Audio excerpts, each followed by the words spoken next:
In the endless darkness of the Milky Way, the Galactic Council ruled like gods. For 10,000 years, their laws stretched across hundreds of systems, laws made by ancient races who believed they had seen everything the stars could offer. But they hadn't seen humanity. Not really. To them, Earth was a young, noisy planet, emotional, violent, impulsive. They called us the fever of the galaxy, something to be contained, studied but never respected. Then came the incident. Vega 4. It began as a peaceful colony, shining city built by the descendants of those who left Earth, searching for a new home. Families, scientists, children. They built gardens under glass, domes, and sang the same songs that once echoed across Earth's oceans. And then, one ordinary morning, their sky turned white. A Zelthari battleship, an Empire-class vessel under the protection of the Galactic Council, descended without warning. They said it was a misfire, a navigational glitch. But the people of Vega 4 never had time to argue. When the orbital cannons opened fire, the colony was reduced to ash. 10,000 lives erased in 30 seconds. The Council called it a tragic accident. They promised to investigate. Earth waited for justice. Days passed, then weeks, then silence. But Earth doesn't forget its dead. In the shadows of Luna's industrial yards, in the hidden labs beneath the Martian deserts, the Terran Defense Command prepared something the galaxy thought impossible, a retaliation that would echo through every star. The Council watched Earth with amusement. They believed humanity was too small, too fractured to respond. They had forgotten what happens when a species born in fire decides to fight back. When the first transmission came from Earth, it was brief. 3 words burned through the void. "We are coming." No explanation. No demands. Just a promise. Across the galaxy, sensors began to lose track of Terran fleets. Ships vanished from known space. Communication lines went dark. The Council's analysts assumed Earth was retreating. That fear had broken their will. They didn't realize humanity had discovered something new, a way to slip through the quantum layers of hyperspace, to appear and vanish like ghosts. 72 hours later, the Zelthari homeworld detected hundreds of unidentified warp signatures emerging above its atmosphere. They barely had time to raise shields. The first volley hit like the wrath of creation itself, that a storm of kinetic rods traveling at near light speed. The planet's sky turned to fire. The oceans boiled. Entire continents folded in on themselves. The Galactic Council's response was immediate.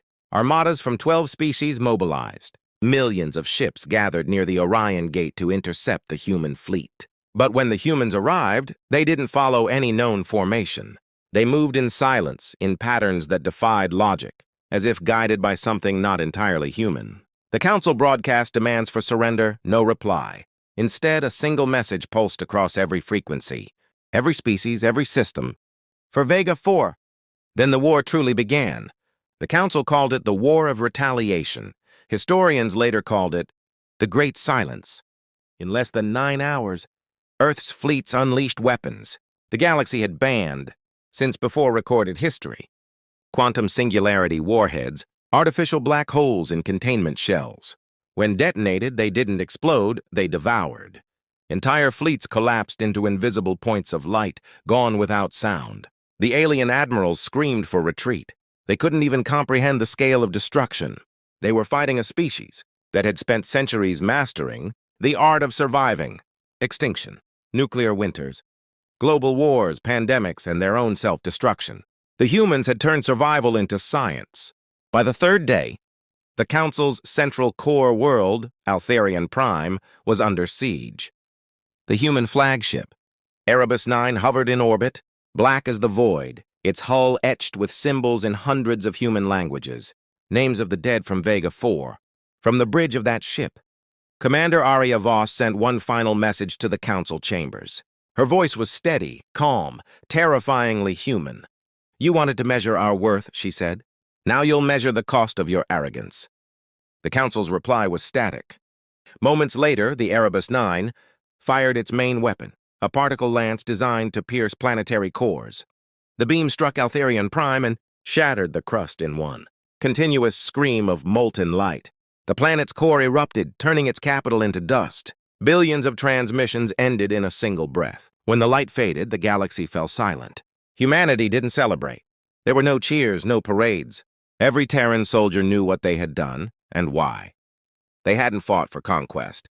They had fought because the galaxy needed to remember what it meant to provoke Earth. Weeks later, the remnants of the Council gathered in an asteroid ring near the galactic rim. They expected another attack, but instead a single Terran drone arrived carrying a message. It projected a hologram of Earth's oceans, blue and alive. And then a voice spoke, calm and human. "You called us savages. You called us children. You forgot that children grow. You forgot what happens when the fire you feared finally learns to burn for a reason." The message ended. No threats. No demands. Just silence. The Council never reformed. The remaining species signed the Sol Accords, naming Earth as the new seat of unity. Not through domination, but through fear and respect. For the first time in galactic history, the word human carried weight heavier than any weapon. Years passed. The scars of the war became monuments.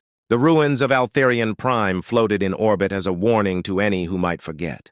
On Earth, the people rebuilt. Cities rose again, powered by technologies once forbidden. Children grew up beneath the same sky their ancestors once fought under, learning about the war that had changed everything. They didn't call it victory. They called it remembrance. Commander Aria Voss retired on Mars. When asked if she regretted it, the war, the destruction, she said nothing for a long time. Then she whispered, "Regret is for those who had a choice." Her words became legend. Generations later, her voice was carved into the marble walls of the Sol archives. "We were small until we were provoked. We were peaceful until we were forgotten. We were silent until you made us speak. And every century, when the stars align over Earth's skies, the message of Vega 4 is broadcast again. Not as a threat, but as a reminder. Never mistake humanity's mercy for weakness. Never mistake Earth's silence for submission. Because when the Council fell quiet, it wasn't out of peace. It was out of fear. Fear of the world that refused to die. Fear of the species that learned to strike back. Fear of Earth. And so, across the cold expanse of the galaxy, the story is still told. In whispers, in fear, in awe. The day the universe went silent. Because humanity answered. This was Earth's brutal retaliation, and it left the galaxy forever changed.